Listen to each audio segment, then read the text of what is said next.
Now, India's quest for a dedicated data protection law continues. The Justice SRIKRISHNA committee is likely to submit its recommendations for a draft bill before the end of this month. But why do companies care so much about your data, and how are you giving it to them? CNBC TV18's Kevin Lee finds out as part of Data Wars, our new special series. Here's the first report.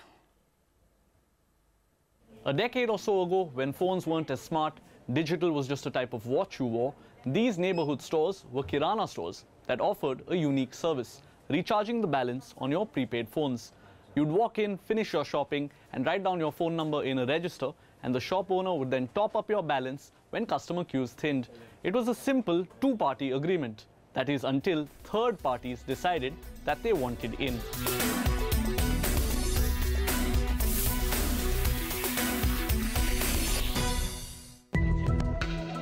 Intermediaries started buying these registers of phone numbers from shop owners and selling these databases to companies looking to advertise through phone calls and SMSs, and digital targeted advertising was born.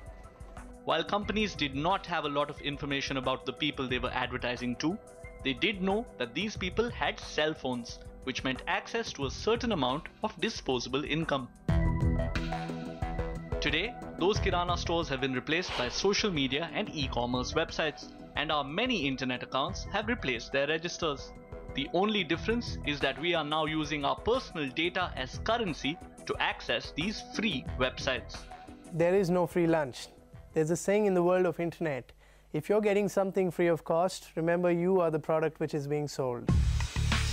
But when did we go from being the customer to being the product?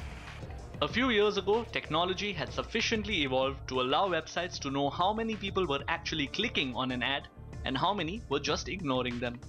Gradually, advertisers wanted to pay money based on the number of clicks they were getting, not just how many times their ads were being shown.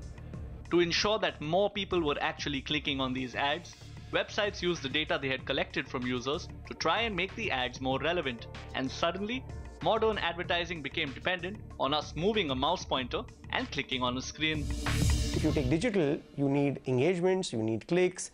In many cases, they want people to fill up leads. In many cases, they want the people to buy the product.